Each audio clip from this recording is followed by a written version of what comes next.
Welcome back, Timeline. I'm your host, Tania, and this is the most interesting people on my timeline, a series and archive dedicated to exploring the digital space and how it affects the lives and work of my most interesting online friends.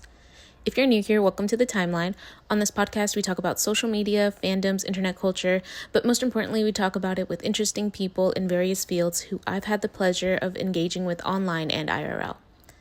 This is an immigrant-led podcast, and even though this season I'm talking about horror as a genre, there are very real horrors happening to our immigrant community. I urge y'all to educate yourselves and find ways to uplift and protect your community. In the description box, I've linked a couple of GoFundMes for families whose loved ones have been taken, as well as immigrant orgs doing amazing work, including the Undocumented Filmmakers Collective. Make sure to support immigrants, our families, and our art today and every day. Timeline, thank you for joining us on the second episode of our Summerween season. If you don't know what Summerween is, it is the practice of celebrating Halloween in the summer, hence Summerween. And today's episode features writer, professor, and fellow lover of spooky things, Dr. Orquidea Morales, who is known as Latina Horror Online and is one of the hosts of the Monstras podcast covering Latin American horror. As always, you can listen to all episodes anywhere you get your podcasts, as well as watch a visual version on Spotify and YouTube. You can find all show notes and links in the description box of whatever platform you're listening on or at taniadoes.com/interestingpeople. Welcome to this episode of the most interesting people on my timeline. Let me introduce you to Orquidea. My name is Orquidea Morales. I was born in Mexico, but I moved to South Texas when we were like four. I was 4 or 5. And that's super important. I always mention that because that really kind of shaped who I am. And South Texas, I mean like South Texas, the Rio Grande Valley. So it's like 4 hours south of San Antonio. I'm familiar with the 956 area. I know Okay. what's going on. Yeah.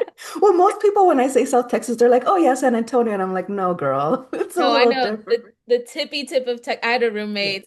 roommates who were from there, so Oh, I know nice. I'm familiar.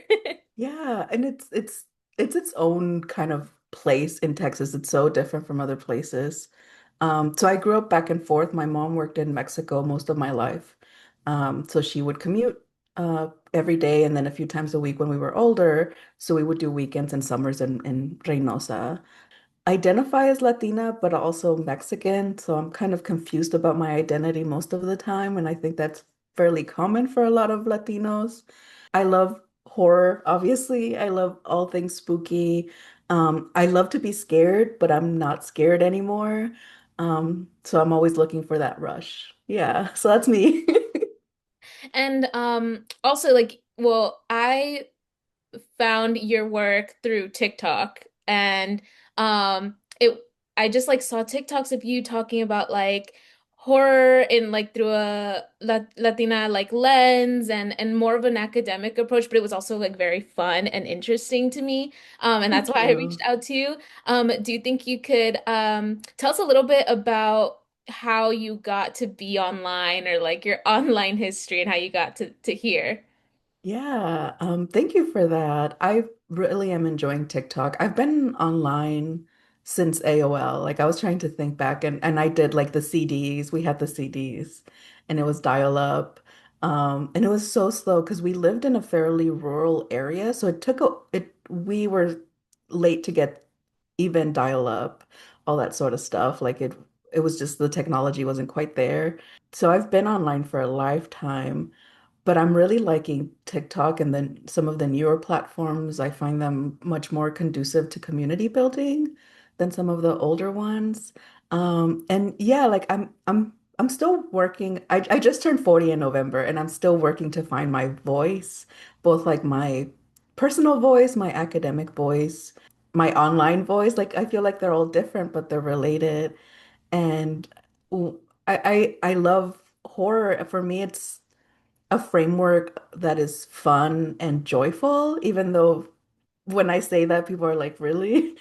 But it's horror makes us think about difference and it makes us think about in between. It makes us think about all these things that we usually don't want to. It makes us think about death. And I don't think those are bad things. I think they're part of life and that's what makes us human. So I try to work on that balance, like how to keep it entertaining, but also informative and also just a reflection of me and what I'm passionate about.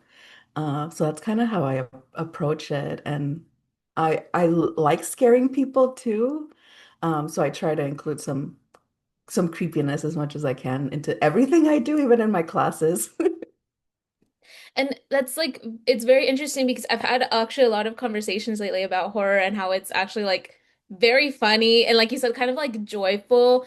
I mean, it depends on who you are, I guess, or like what you're Yeah. watching most of the time, but it's like it's very easy to do horror and comedy or like sadness. Like to I think we were talking about this in when we were talking before about physical genres, something that I've had conversations about a lot lately.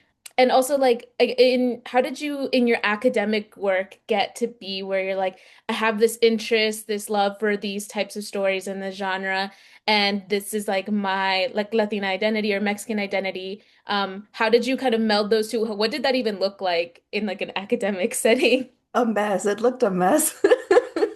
I think I started with questions about identity and language. So I worked on Chicana poetry, Chicana writing, and looking at code switching. And part of that started, I was an undergrad at Texas State in San Marcos, and I was taking an honors class that was Latin American feminist writers. And the professor included Gloria Saldúa, who's La Mexican American Chicana. Um, we read Borderlands for the class, and I had never read anything that felt so close to me. And I identified with her use of language, her code switching, but I also identified with her anger and her discontent, right? Like she's calling a lot of systems out. Like she's calling out masculinity and patriarchy in Mexican families. She's calling out like colonialism in the US. So all of these things, and I fell in love with it. Like I fell in love with her approach to it and fell in love with her emotion, right? Like it was so emotional. And I didn't know academia could be emotional because the whole idea is you're supposed to be sub objective, but it's impossible to be objective. Like that's a lie that white people tell us, right? So they can give us their history and present it as the real history, but there's no objectivity. It's impossible. And so we were talking about it in class, and one of my classmates went off on how she didn't like Borderlands. She didn't understand why Ansaldúa was so angry, and she didn't like the anger, and she just kept harping on this. And it pissed me off. It made me more angry because why aren't we allowed to be angry at colonialism? Why aren't we allowed to be angry at our oppression? Like, it doesn't make sense, right? To not feel anger. So I think that got me thinking into about that, like emotions and feelings and what is the right way to talk back and this idea that, protests have to look a certain way or, if we push back, it has to be in respectable ways. And that just didn't sit right with me. So I think from that moment, I've kind of been thinking about what are different ways that we can talk about these systems of oppression and horror became one of those ways because it makes those systems of oppression so clear, like so easy to see them in horror.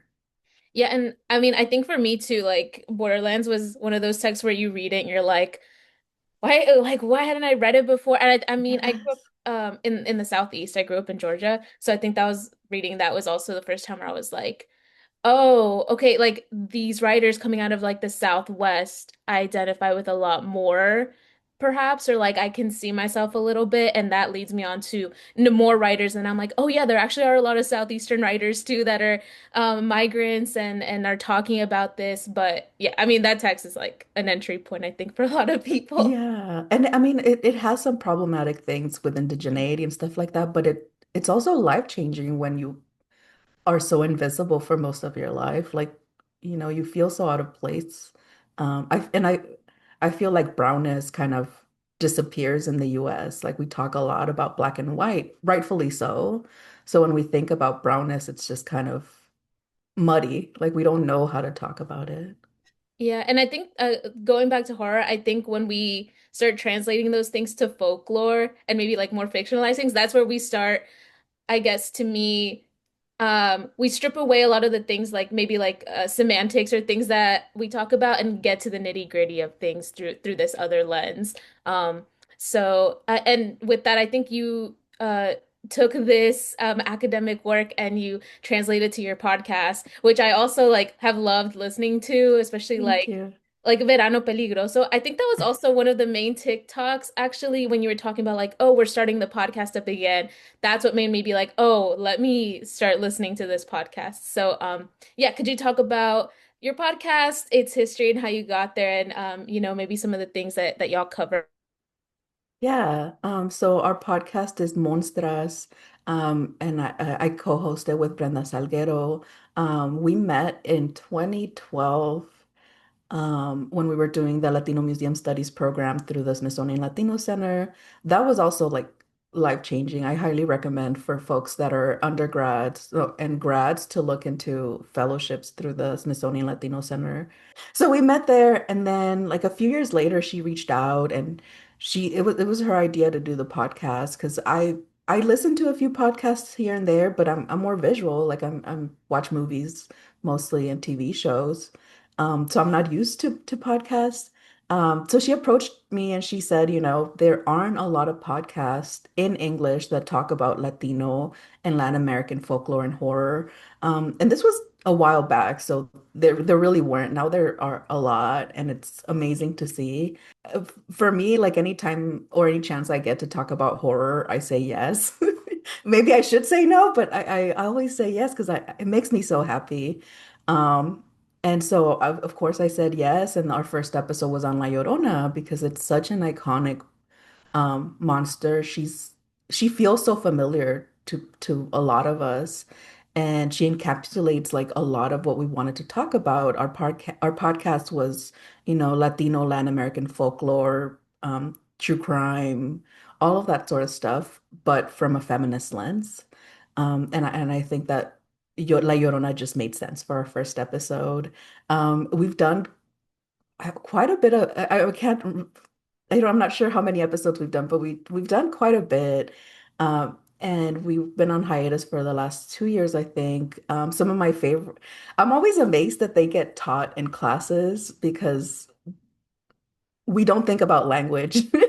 So, we kind of just joke around and we talk. We have, part script and then we just kind of flow with and go with it. So one of my favorites was the witches episode where we talked about, different potions that women would do to make men fall in love with them and all this sort of stuff. And I've had people teach that in classes and I'm just like, really? I love that. Like I love that our conversations, which to me, I forget people are listening to them. Like to me, I'm talking to Brenda and we're just friends catching up and talking weird stuff. And then I realize there's other people in the conversation. And that's always so exciting when I hear people, mention the show or talk about what episodes they liked and how they related to it and how they like the humor and all that sort of stuff. Yeah, I really enjoy hearing that because I forget that there's people out there. We're coming back in October, and the season is going to be all Latinas in horror. So we have an episode on Latina filmmakers that do horror. So we'll talk about like Gigi Saul Guerrero and a few other folks. We have an episode on the Addams family and why they're Latinas or Latinos. So yeah, we're excited to come back and just kind of delve into Latinas in horror. I'm excited to listen. I mean, like you said, it's kind of you're just joking around and stuff, but I think that that's what makes it so engaging. Especially like now, I think kids like or like younger generations are like looking for that bit of engagement in like a different way. So I Yeah. really appreciate your podcast. Like I was talking like the Verano Peligroso arc was very interesting because it was about a lot of it was serial killers, right? Mm. And true crime is always like a very like it's been a genre, right? But I think you put it in specifically like my favorite episode was the window vampire. Yeah. It was Yeah. like people thought it was this serial killer or this monster that was going on in this town. But a lot of it could have been just Chisme, right? I mean, I have Yep. people should listen to that episode, but Chisme plays a lot into specifically like Mexican and like Latinx oral history and horror stories. Yeah. And I love Chisme. Like Chismeology, chisme as a science, because that's how we document and how we share stories. But it's also how we make monsters. Like in that case, right? Like they saw somebody that was unhoused that looked different, and all of a sudden he's the serial killer. Of course he is, right? So how we create these narratives to keep ourselves safe, and how that makes other people kind of monsters. I think that the chisme is so important because a lot of us come from countries where we can't trust the news. Like the news is state sponsored sometimes, it's not reliable. Sorry, Mike. Hi, Kat. She's Pazuzu. Oh, hi. She hasn't cuddled at all with me. We were out of town for almost 2 weeks, and she's been ignoring me since I've been back. And now she wants attention. That's very cat-like. No, we love to have her. Special guest star. But yeah, I think that's why Chisme is so interesting. Like it's powerful but dangerous too. Yeah, and it was funny. I just finished reading Grady Hendrix's The Southern Book Club's Guide to Slaying Vampires, and I was surprised. I was like, it's based it's this Southern book club, the Southern suburb in like the 80s and 90s, and there's this like new guy on the block, and one of the housewives is like, oh, he's a vampire, stuff like that. But it just reminded me of like, oh, that's kind of Chisme connects us all, you guys. Like the suburban soccer moms, like I grew up in like the southern suburbs too. It was like Chisme is everywhere, and it takes on different forms and stuff, but like it keeps us together, and I just thought that it was very interesting. To connect what I was reading with that episode and that specific concept. But in that book, basically also like it's gossip, but no one believes her because it's so outrageous that she would think Oh that it's this wow. vampire. So it also kind of touches on like believing women and like how these like very like crimes, how they are turned in can go from just crimes to like monsters or supernatural and like why some are believed and why some are not. So I thought that was interesting too. Okay. I'll have to add it to my I've list. been, yeah, I've been like vampire mood specifically, like Summerween too, and like cryptids and stuff and monsters, but Okay. vampires too for some reason. I think vampires are one of the hardest monsters for me to get into, just because they're usually like white upper class men, and I have a hard time identifying. Um, but I watched Sinners, and I'm still unsure how I feel about vampires. But I like this kind of metaphor of vampires as like cultural appropriation, like sucking culture out of a group of people and things like that. So I like that. What's your favorite vampire movie? Can I ask? Can I? Okay. I mean, yeah, of course. Like I think my favorite one this year has been Sinners, like in a long time. I also watched Nosferatu at the very beginning and of this year, and I really liked it because I don't like praising remakes that much, but I think when it comes to a movie that was made in the 20s to now you have this whole new technology and you can make it better, I was like, yeah, I really I liked what y'all did with this one. Nice. But yeah, I think yeah, vampires are mostly like what I've been really into, or like I also what else?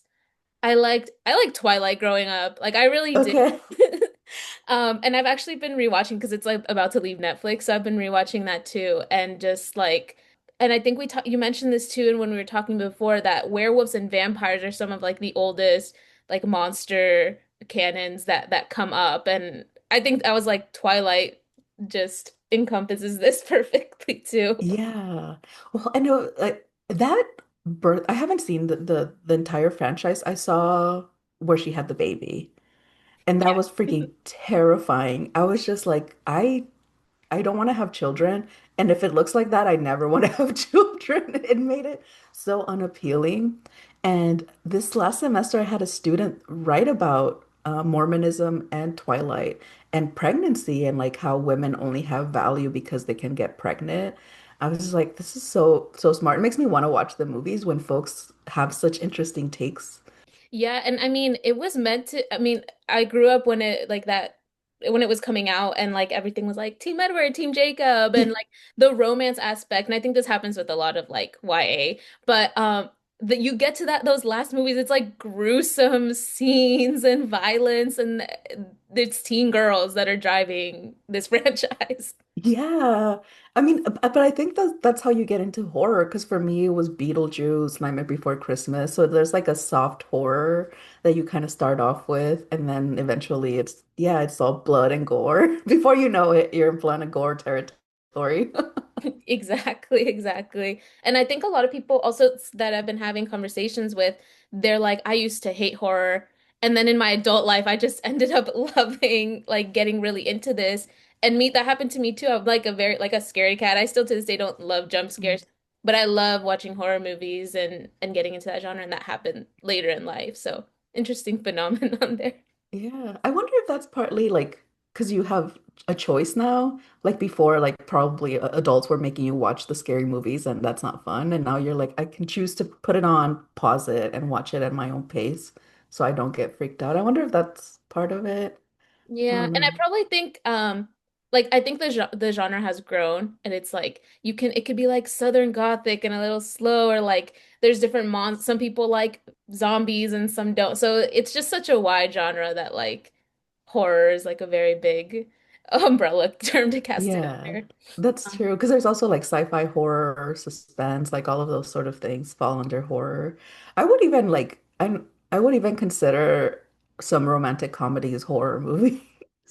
yeah, I'm like this was a horror movie to me. To some of them I'm like I would hate if this happened to me. Yes, like the way women have to change themselves, or like the way, because I'm thinking of like the 2000s, 2010s when you had all these like movies by Judd Apatow where like the men are the slackers and the women are uptight or whatever, and it's the women that have to change and become softer and understand that the men are not men-child. They're just, having fun. And it's just like that's a horrible message to learn.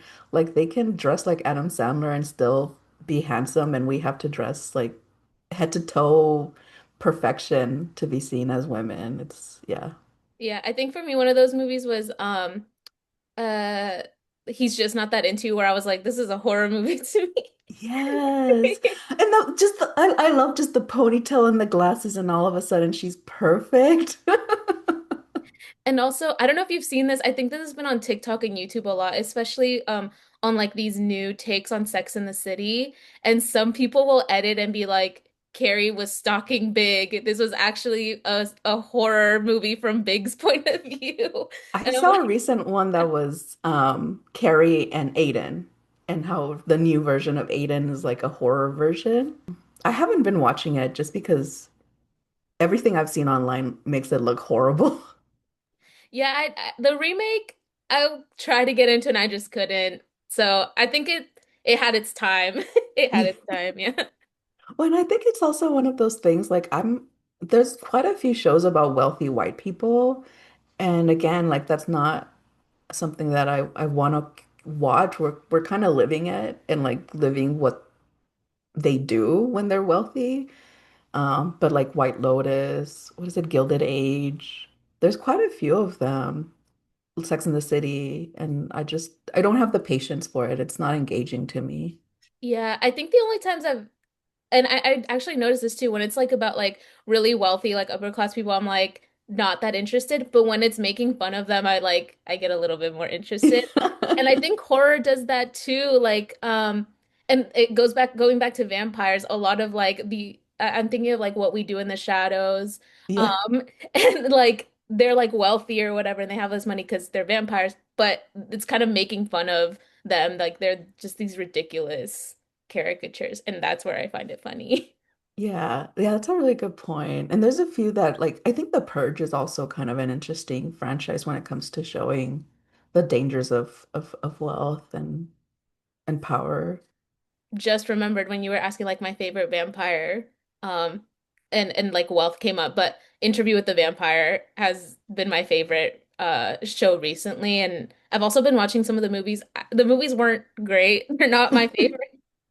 I literally like the TV shows, but yeah, like where wealth isn't that much of an issue because you have all this time to accumulate it and hide it and stuff like that. Yeah, Very interesting. yeah. No, one of my favorite vampire movies is Queen of the Damned, so I was gonna ask if you've seen it. I watched it and again, I think because I read the it's based on The Vampire Lestat and Queen of the Damned, those two Yeah. books.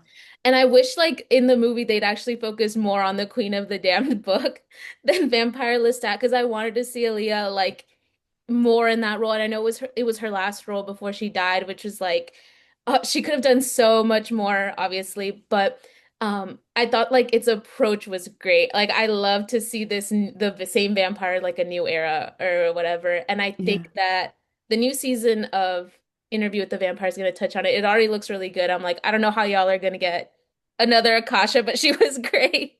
She I'm did such excited a to see good that. job. Yeah. Mhm. And it's one of those movies that's it's so campy and the soundtrack is amazing, but it's so over the top. It's so over the top. I really like it. I think we need more of that though. I think we need to bring theatrics back Yeah. into film. And I think those are the best ones. I've also been watching a lot of horror like this summer, but I watched like Suspiria and Santa Sangre. I have a lot to say about those, but like but they were theatric. They were like Yeah. campy and they're interesting to watch like above all. Yeah. But yeah, with Queen of the Damned too, I was like I love this like the Y2K like 90s Yeah. vibes. Yeah, yeah. Santa Sangre is so freaking ridiculous. It I I don't like it. I don't hate it. I just find it fascinating and interesting to think about because what happened? Like how did she get her arms cut off? Like was she alive or dead? Like there's so many questions and I think that's a sign of a good movie too, like or an interesting movie because it's just like you think about it. You just you don't walk out and forget it like a lot of other movies. Yeah, I think like I'm always on Letterboxd, but I think after watching that one, I wrote like cinematically love, thematically, I don't know. Yeah, that's another movie. I did a Latin American horror class or Mexican horror. I can't remember in which one I taught it. And I was just like, Lord Jesus, I'm gonna get in so much trouble for teaching this movie because there's a lot of nudity. It is just I didn't know if students were gonna want to talk about it, but we had so many interesting conversations because yeah, like it's such an interesting movie about the relationship between US and Mexico too. It's like it's subtle in some ways, but it's there with the father and his Star Spangled outfits and the eagle and all of this sort of different types of masculinity that I found really interesting. Yeah, yeah, I think like the imagery of it, I was like dazzled. I was like, you don't really see much of this anymore. It's because it's really out there. Um, Yeah. but yeah, thematically, especially with like how it depicts like women, I guess, and like the roles of mothers and violence towards women, I was like, I don't know, you guys, but but it gets you talking. Like it's very interesting in that sense Yeah. too. I don't know if you've seen the painting, because it made me think of the painting, the Frida Kahlo painting, Unos cuantos piquetitos. It's really good. It's a few, I don't know how to get this, translate that, or how the painting title is translated. But she read the news about this guy that murdered his wife, stabbed her, and said that like it was just a few like pokes. It wasn't anything. And the painting is really beautiful, but also terrifying. And that combination of like beauty and terror, yeah, I'm obsessed with. Yeah, and that brings up like when I was watching Suspiria, I was like, this is so pretty. This is also horrifying. Like where like there's like a scene where like the ceiling caves in and like the glass cuts her up, and I'm like, this because it's also in Technicolor. It was one of the last movies in Technicolor, and I'm Yeah. like, this looks so pretty. This is horrifying. Like she died. Like yeah, beauty and horror. That's very interesting too. Yeah. Well, there's quite a few theories that talk about unheimlich, like Freud, right? Like the familiar becomes unfamiliar, all that sort of stuff. And folks have talked about monsters and horror as something that pushes us away. The abject, that's the word, the abject. It pushes us away, like we don't want to get close to it, but at the same time, it seduces us. And it's that combination of like push and pull, and how do we want to relate to it, and how do we want to think about it? And that's why I love media. Like that's a way for us, and art generally, like to process all those weirdnesses. I actually kind of want to talk about that because with familiarity and like on this podcast I talk a lot about like social media and like te like technological culture and stuff. another one of the franchises that I've been watching this summer has been like the Paranormal Activity and like just any of the newer like horror movies and thinking about cameras and social media and how that plays into horror. Have you seen any of the Paranormal Activity? Yeah, I've seen, I think the first two or three. Yeah. And I think some of it also, I think it's the third or fourth one where they bring in a lot of like Latino characters, and that was even more interesting too to watch. And but I don't know, like now that we have all this technology, a lot of it is like what we see and what we don't see. I don't know if I have like a clear line of thought in this question, but I just thought that that is very interesting when we're talking about like older horror that is very monster focused, very like theatrical versus now that's a little bit more subtle, more like digital on camera and it's ghosts. I don't know if that kind of made Yeah. sense. Well, and I think technology has always been used to to think about death. Like there's the pictures that folks used to take, the Victorian pictures, where they would, you know, they would be dead and they would pose them as if they were alive. So we were always interested in like how do we capture death because it's fleeting, right? Like if you're taking a picture of a corpse, are you taking a picture of death? How are you documenting it? Can you document horror? There's a photographer, Ouija. I don't know if you've seen his work. It's super difficult, but he was one of the first kind of like in Spanish we would call it nota roja, like you know, like very kind of intense pictures in the front pages of true crime and all that sort of stuff. And it was again this idea of what do we need to document? How do we document it and how do we relate to those images? But I think horror movies have a really interesting relationship with technology. Like the, you know, The Ring famously is all about technology and how do we consume, right? And how we're consumed by it. What is the other one? I don't know if you've seen Pulse. It's also, it's really, really good. The original is really sad because it's all about like people start to die because they've lost contact with other people. So it's about, you know, can we keep in touch? Is media enough? Like, is, you know, Zoom enough? Is, you know, the phone enough? Like, how do we, what is the human contact that we need to survive? And how does solitude look like when we're surrounded by technology? So I think horror has for a while thought about like at least from like the 90s with Blair Witch and all of those thought about our relationship to technology. Yeah, which is really I find it really fascinating too. Yeah. And it's also like I think maybe monsters in the past is because like they were very real versus now like a lot of people might have stalkers or things that are more like something online again with visibility. So it makes sense that that those concepts would translate a little bit too. Yeah. And it's interesting to like think about like how we see the technology on screen, like how people are using it like in Paranormal Activity to record, but also how movies are recorded differently, like how like cell phones are being used to make movies. I love the ones that are look like they're like searching. And what's the other one? Oh, what's the other one where like all of it is in front of the screen? It's not Unfriended. But it was one of the first ones that did that. Was it and it's like the girl and her mom goes missing, right? I'm trying to there was another one. That's a different one. It's a group of friends that posted a video of one of them getting drunk. And then she committed suicide. So now it's all of them kind of on screen. I think I know what you're talking about. I think it might Yeah. be Unfriended, no? Is it? I think it was Maybe. Unfriended. Okay.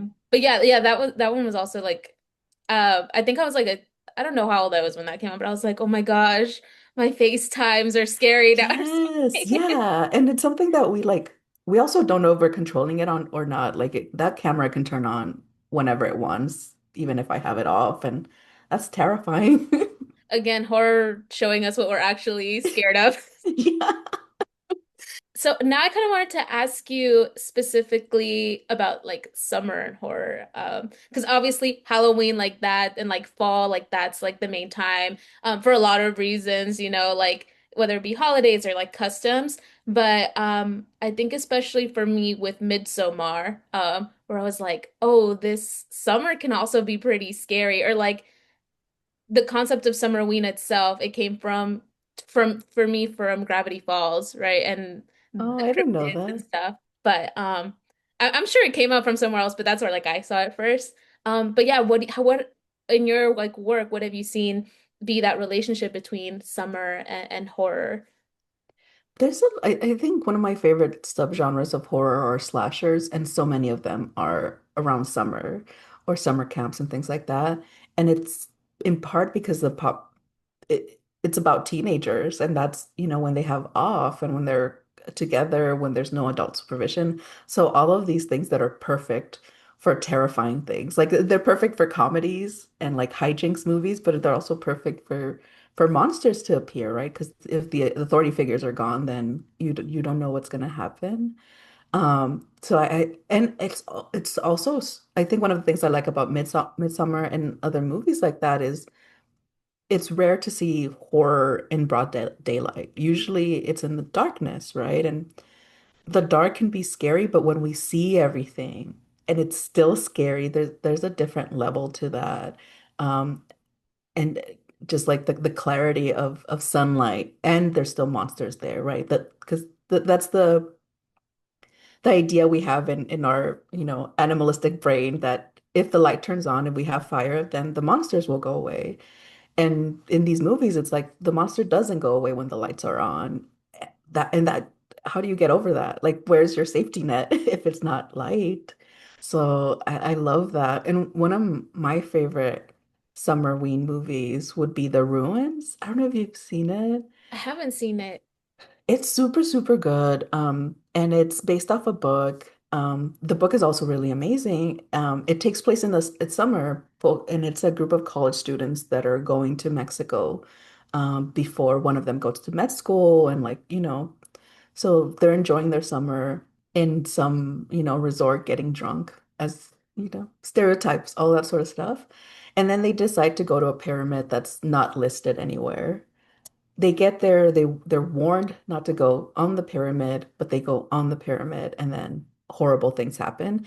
And it's all in broad daylight, pretty much. Most of the horror is in broad daylight because they're at the top of the pyramid for a few days, with very little shade and all that sort of stuff. And you start to see the weather take effect on them, and you start to see like, um, nature tech really affects them. It's also one of my favorite lines is, "Four Americans don't go missing and nobody does anything about it," because it's just like peak American exceptionalism. So there's multiple reasons I absolutely love that movie. I'm not a fan of the ending, but they changed the ending because the original ending didn't test well. So yeah, I prefer the book ending, which is Yeah. much more depressing, and that's the way I like it. Yeah. Do you have like I mean you were talking about also slashers. Do you have a favorite? First of all, I'm gonna watch The Ruins. I'm gonna add that to my Summerween list. But you also talked a lot about slashers. Do you have a favorite slasher character? Freddy's my favorite. He's I like Mike Myers and Halloween. I think that's one of my favorite slasher movies. But Freddy is just fascinating, and he talks, and Robert Englund just does such a wonderful job with him. I think also Wes Craven is super smart with his horror. I'm thinking about, is it the New Nightmare, the one where it's like very meta? So there Robert Englund plays Robert Englund, and like Freddy comes to life in our real world. Like that, I think was like a great precursor to Scream and what he was going to do in Scream. So I think I like Wes Craven's work because of his humor and his social commentary. I don't know if you've seen People Under the Stairs, but that's another like amazing Wes Craven movie. This was actually like the first year that I'd seen Scream. So Oh, no way. that's why I don't know, I really got into this mood. I'm not gonna watch just the new ones. I'm gonna watch the classics. Cause yeah, when I was younger, I didn't like horror. I was like, I'm not gonna Yeah. like it. I ended up loving it. Like Scream was great and like all the callbacks and like references within that. And th that's why like the humor too, like all the scary movie franchise, like they're funny Yeah. because the source material is funny. Yeah. And like horror wouldn't work if it didn't have some comedy or romance, or something to lessen the suspense. Because if you're like in suspense mode the whole 2 hours, it's gonna stop being scary. You're just gonna tire out. So it needs the ups and downs. So that's why they bring in, I think, romantic elements or comedy elements. I like the comedy elements better than the romantic elements, but that's just my my preference. No, same, same. And I also see it in like I Know What You Did Last Summer and things like that. I need to still watch the second one. But like with the first one too, I was like, I'm not as interested in y'all's relationships. Like I want to see what y'all are gonna do about this threat. But Yeah, yeah, exactly. Yeah, and some of the like romance and horror movies feel so forced. It's just like there's a serial killer out there. Do you really have time to make out right now? I would say no. My vote is no. But that's just, again, just me. no, I completely agree. Sometimes it works. Sometimes I'm like, guys, we got bigger fish to fry right now. Yeah, is there anything else that comes up to you with like Summerween? I really like the fashion of Summerween. I like the people using like watermelons and different fruits and making them jack-o'-lanterns. Like, I like the creativity of it, and I like that people are comfortable being spooky all year round. Because it felt like when you were goth or spooky or like these things, one, you were seen as a weirdo, and two, it was, yeah, it was reserved to, you could be yourself in October, but the rest of the year you had to pretend you were normal. So it's nice that we can have these conversations. And there's a lot of horror movies coming out this summer too. So I'm glad there's just horror I can enjoy all year long. Yeah. I also think that aspect of like dressing up and like fashion comes into it because in October it's like, oh, you're dressing up. Like, okay, here it can be a little bit more subtle. You have to get a little bit more creative with it, Yeah, like you said. yeah, yeah. It feels Um, like cosplaying. I like it. yes, and I also think like it's a lot of nostalgia, I think especially for me because it reminds me of like being a kid having like a sleepover and you're telling scary stories or whatever in the summer and um like watching these movies. Like I think Disney Channel had a lot of like kid horror movies or Yeah, whatever. I Hocus think Pocus is such a classic. Hocus Pocus, there was like Phantom of the Megaplex, Don't Look Under the Bed, like but yeah, it's just a very nostalgic and like you said, like and with fashion, like we were talking, a lot of these movies are so campy and I'm just like, Yeah, fashion is great in this. yeah. I highly recommend too Sleepaway Camp. That franchise is ridiculous. Like the first one is really cool. The rest of it just has really interesting kill scenes. Like the plot is the same, but the kill scenes are so creative for a summer camp. Yeah. I need to add that one on my list too. I have like a letterboxed like list of films I'm gonna watch Nice. this summer. So I need to get on that. Psycho was also one that I watched for the first time, No and I was freaking like, way. you'd think I would have like watched these before, but I was like, I need to watch the classics right now. And Yeah. Psycho is great. I live in LA, and so I sometimes do the studio tour, and I'm always passing by like Bates Motel and the house. So I'm like, let me watch this finally. It's such a good movie. Anthony Perkins, like, he did such a great job. I think it's in the second one, he comes back. And yeah, you just feel really bad for him. And that's hard to do when you know he's a serial killer. With Anthony Perkins, it was really funny because right before I watched Psycho, I watched Longlegs, and I didn't know that his son was like the director of that. I was like, you guys, this is a great legacy. Yeah. So it was great. And then like with Jamie Lee Curtis and like her mother also in Psycho, like that was just like I'm like, okay, I'm really glad I watched this. It all makes sense now. Yeah. And there's a photo shoot that Jamie Lee Curtis did a while back, I think around H2O maybe, where she like recreated the shower scene. It's so cool. Well, I mean, I could we could talk about this media all day. Like I love talking about this and it's been really interesting talking about it with you, but I also wanted to talk to you about, like your own journeys and I remember we'll talk about it, but you are also like on Tumblr and things like that. But with this first segment, it's called Back in Timeline. Do you have a favorite it could be personal or at a global scale internet moment that you remember?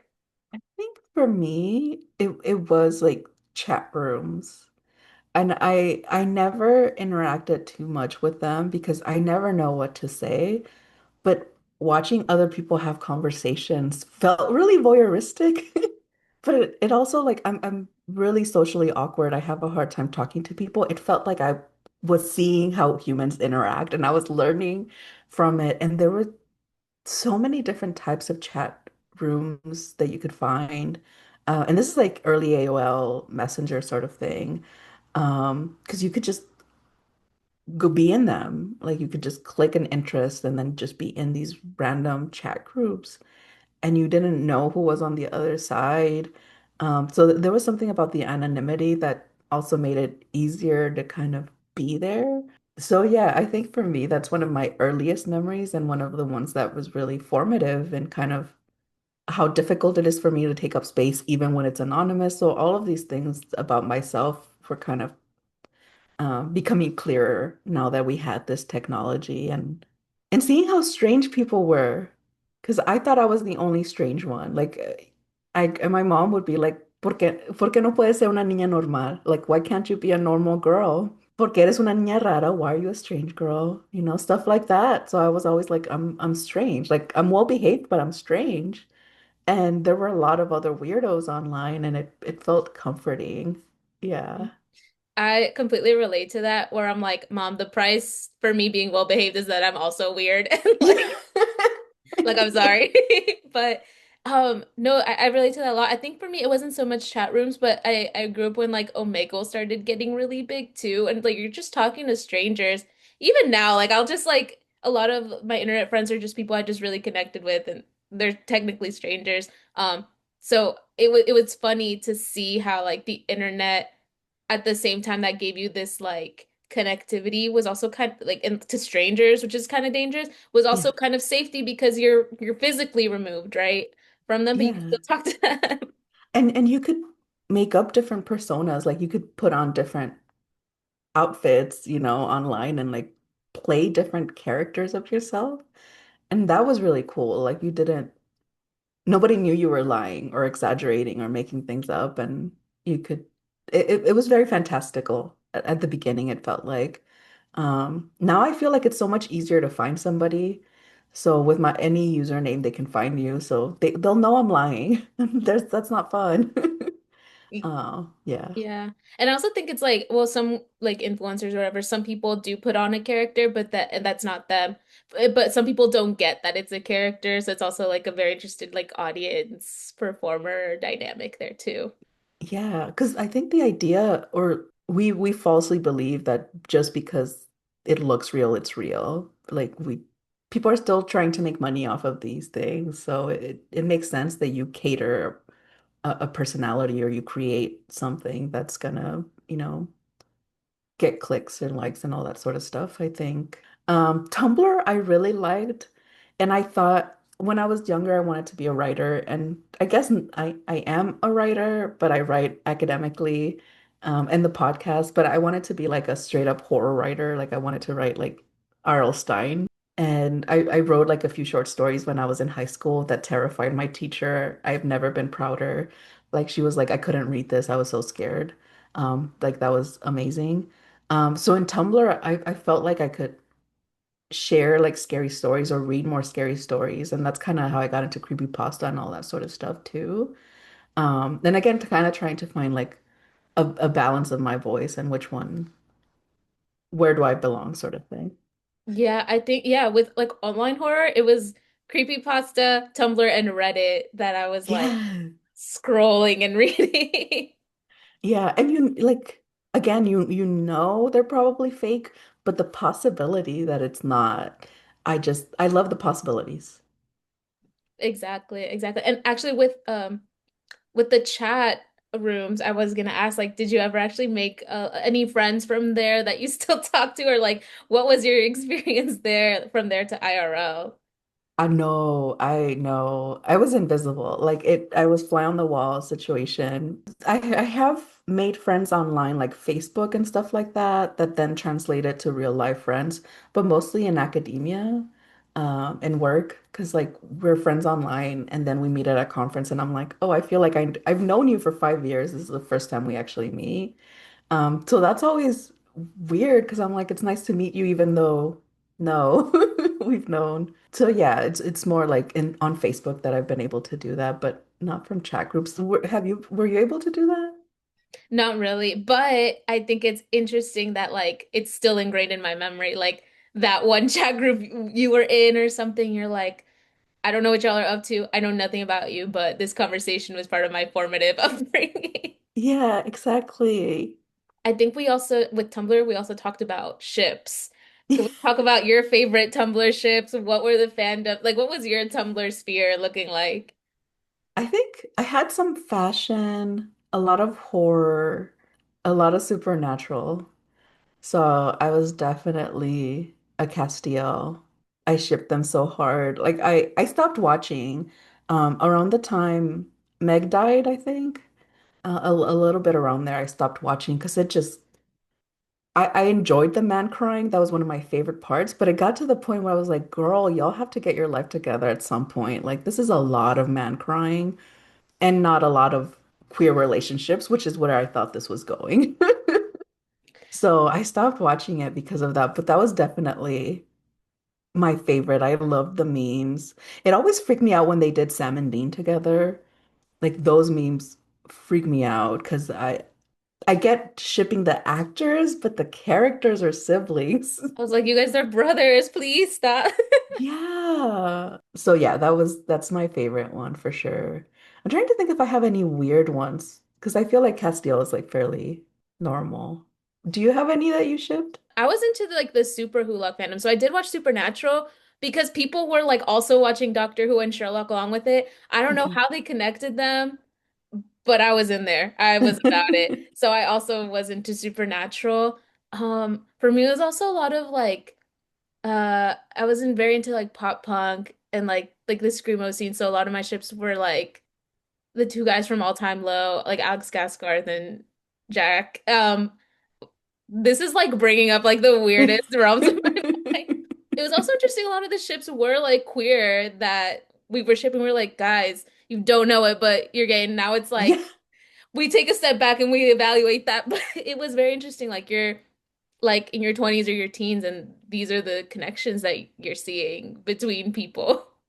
Yeah. Well, and I think it's also like there was such a lack of queer media that it people are curious and people are interested in kind of thinking about those relationships and seeing those representations. So we make our own when it's not readily available. That's what fanfic is, right? Like you kind of make your own representations when media won't, traditional media won't do it. Which is why I liked it. Like people are so freaking creative. It's insane how creative people can be. And actually, this just reminded me, like the my ship that I was like to this day. It was actually Panic at the Disco. It was Brendan Urie and Ryan Ross. I can't stand Brendan Urie now, but back in the day, I was like, those two need to get married, you guys. Like, I was deep in that lore. And also like the way that that opened up to like fan fiction, also, and I or just women writing, honestly. Yeah, yeah, and I think that's what like digital spaces provide. Yeah, platforms for voices that are usually ignored or don't have platforms. So, I loved like just seeing all the art, all the drawings, all the poems, like all of this just expressions that would have been lost. Like somebody would have done it in their journal and then nobody else sees them, and the fact that we can see them, I don't know. I like that a lot. Do you have any like fun stories on a screening that you have or that you used to have? I don't have any good screen names. So my usual one is Vianney 11, which is my middle name. And I like that because like my mom's name is Orquidea. She's Maria Orquidea, and I'm Orquidea Vianney. So I usually, people call me Vianney or Mana, which is another screen name that I use, Mana. And I think I liked using them because they felt like different parts of me. So like Orquídea was the professional one, the one that was like well behaved, but Vianney and Mana could be fun online. It was just, yeah, me being different parts of me with with my different names and nicknames. But that's about as creative as I got. More recently, I've been doing Latina horror. And that is I'm slowly becoming more comfortable in taking up space and being like I do know what I'm talking about and I love this, so I should be okay talking about it. Because I think, yeah, I grew up with a lot of fear of like being wrong or getting into trouble or, all that sort of stuff. So that kept me quiet. So I think like using Latina horror now is kind of like I can talk about these things and it's okay. It's okay to be publicly weird.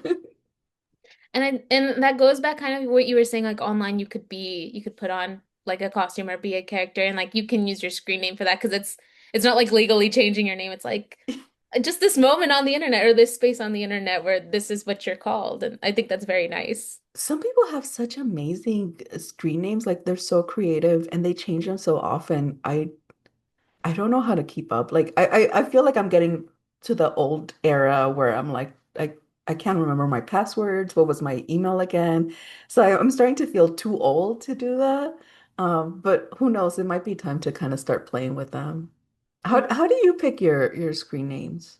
Well, the one I had like different ones and they would relate to fandoms and stuff. I think I was like remembering Sirens on Tumblr for a bit, which is like a play on these bands I followed. And then I think I was Trampoline Nights for a bit, which was like just me being like aesthetic or something. I like that one. But Tanya does just came up where like at some point in high school I was like, oh, it'd be funny if like people asked like, oh, who can do this or who does this? And it'd be like, oh, Tanya does, or like Tanya does films and Tanya does music or whatever it was. So it just that one has been the one that stuck because I could turn it into anything and still keep my name in there. But yeah, Nice. yeah, it'll depend. And I think now it's a little bit interesting for like influencers and stuff when they can't. I think in the past you were like, oh, this is my screen name right now and I'm gonna change it and stuff. But now it's like, oh, it's branding. You have to pick a really good one. Yeah, it feels really permanent for some folks, I think, but yeah, what's fun about the internet is the fluidity of it. Yeah. And you can have so many. So now even if you have like one that's like your brand or whatever, you have your other ones or whatever it is. But now I kind of want to turn it over to you. Like, who are some of the most interesting people that are on your timeline? This could be friends or anyone that you just really find interesting online. Oh, so a while back I deleted my Facebook and Instagram, and on Instagram there were a lot of folks that I really liked, and one of them I had to look him up again. So his screen name is Aullidos Panteoneros, Cemetery Howls, which I freaking love. But his real name is Abraham Castillo Flores, and he's kind of like he's a curator for film festivals, does all things horror, and his profile like I feel like I'm keeping up with horror because he always posts like really new things, a lot of Latin American horror, which is kind of hard for me to hear about here. So I feel like I'm keeping up to date. And also his fashion is fascinating. Like the way he dresses, like he has one with like a cape. Like it just like his aesthetic is also really cool. And he travels a lot, so I feel like I'm getting multiple things in one account. Like I get like a travel thing, a fashion thing, and a horror thing all in one. And he has a great humor about his posts too, and information. So four things in one. So and it doesn't feel like I'm looking at an influencer, right? It feels like I'm looking at someone that loves the genre and is sharing it. So he's one of my favorites, and I'm glad I'm on Instagram again so I can follow him. Two other folks that I follow on TikTok, one of them is a YouTuber whose videos I really like, Nick DeRamio. So he does reviews of movies and stuff like that and TV shows, and they're super funny, but he also has like a really good social commentary that doesn't feel like he's beating you over the head with it. And then the other one is La Fashionista on TikTok. She's a Mexican comedian and activist, and she's bigger, she's plus size. So she gets a lot of hate for it, but she still posts like these beautiful videos, and she's a podcaster. So I like her fashion, and I like following her. I don't like calling it body positivity because everybody hates their bodies. Like it's impossible to be body positive. I appreciate seeing different types of bodies on screen. Um, being themselves. Again, she gets bullied a lot by like comedians in Mexico and stuff like that, and it's discouraging to see the discourse that Latinos and Latin American folks use that are like, I'm just joking, or it's, I call you gordita because it's a love thing. And it's just like, no, that really hurts. So her takes on that I really like. Mm. I've always said I think like if I were to live in Mexico, like I can't with the bullying. Like the I guess the comedy Yes. style. I'm like, guys, in America I can take it, but Mexicans are different. Like I tell people that like my mom was my biggest bully. Like you know, yeah, and I love her and she's amazing and she loves me. But Lord Jesus, like, getting asked, like, do you really need all that food? Or, yeah, getting called gordita all the time, um, weighs on you, pun intended. yes, yeah, like yeah, if I go to Mexico, I'm talking to my family. Like, I'm soft. Sorry, guys. Yeah. Sorry. I I'll will start admit crying. that. Okay, I'll Yeah, start crying. I'll admit that. Well, is there anything cool like in your future that is coming up? I know like you're a professor, like you write. Is there anything that is coming up that is super cool for you that you'd like to share? Yeah, so I'm working on my book on La Llorona. So I'm writing about La Llorona in US and Mexican films from 1930s to 2015, just about. Hopefully that comes out in 26, 27. So it's still in the works. But I'm super excited about it. That's like I'm dedicating all my time to that. So I'm thinking about maternity all the time. It's not my favorite topic, but it's really interesting. And then the other more um, sooner thing is our podcast coming back in October. Monstras podcasts will be on Spotify, Apple, everywhere you find podcasts. And yeah, we're super excited. We have 6 new episodes coming out. I'm very excited about that, and I'm excited to read about La Llorona. I'm excited to read your take on Linda Cardellini La Lloronas. Oh my God, that movie.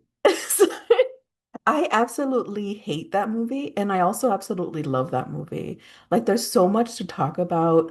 The curandero doing the limpia on the house, like that. They had consultants. They had curandero consultants.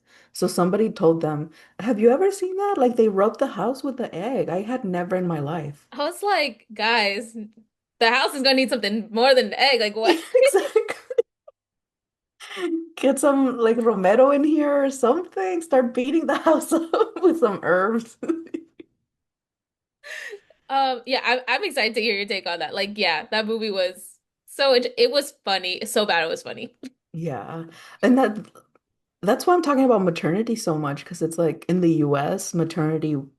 Like it was bad for La Llorona was bad because she was connected to indigeneity and indigenous women make bad moms, quote unquote, right? According to the Mexican ideas. And then in the US, Latin American women make bad moms, right? So only Linda Cardellini can be a good mom. The other ones are bad, right? Because they're Mexican. So kind of thinking about who has the right to be a mom and who is a good mom versus a bad mom. And yeah, so that's one of the things I'm thinking about. Is there anywhere else that we could you read some of your work or any articles that you've written? And also just where can people find you online? Yeah, so Latina horror on TikTok and I think Instagram. I have a website, so if you look up Orquidea Morales, I think .weebly, there's links to a lot of my writing and all that sort of stuff. And my email is on there, so if you want anything that's not available, feel free to email me and I'll share my work. I have an article. One of my favorite article is an article I wrote about Coco and how Coco is a horror movie. So if anybody wants to read that and wants a link to it, let me know. I'd be happy to share. Yeah, are there any lasting thoughts you have as we're wrapping up the episode on horror, on online, on anything?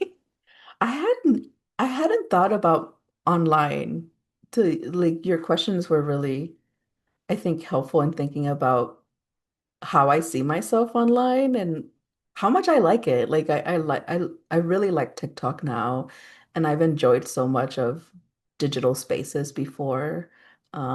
Yeah, so thank you for that. Yeah, that's like I love speaking to people on like on this podcast because I think I was someone and still am someone that spends so much time online, and as time goes on we spend so much of our lives online, and it's fun to reflect, on the past, on current, and like where we can lean more into that, where I'm like sometimes I'll talk to people, I'm like, dang, I was on this for a long time, maybe I'll take a break or something like that. Yeah. It's just fun to reflect on our time since we spend so much time in this space. Yeah. But I really, really enjoy talking to you. Like, I love talking about this stuff with people. I'm really, really happy I came across your TikTok and your podcast. And just like, I think your work it's amazing. It's important. It's an intersection that a lot of people don't talk about. And you're making lots of great connections and just an amazing contribution to this genre and work. So thank you. Thank you so much. I really appreciate it. And yeah, this was a lot of fun. So thank you for finding me. All of Orquidea's work is linked in the description, and you can head over to taniadoes.com/Orquidea for all show notes. Make sure to listen to the Monstras podcast and look out for new episodes this fall. Also, make sure to follow me, your host, on Instagram and TikTok at Tania Does, and subscribe to my YouTube channel to stay up to date on the series. The Most Interesting People on My Timeline is an independent podcast hosted and produced by yours truly, Tania Dominguez Rangel, with design support from Mayra Sanchez. To support our work, please consider joining our membership base at Buy Me a Coffee, and if you've got the big bucks, we are open to ad slots as well. In our new episode, I'll introduce you to a TikTok creator who covers books and movies and is on a quest to watch 100 of the best horror movies. Stay connected, stay creating beautiful things, and I'll catch y'all in the next episode.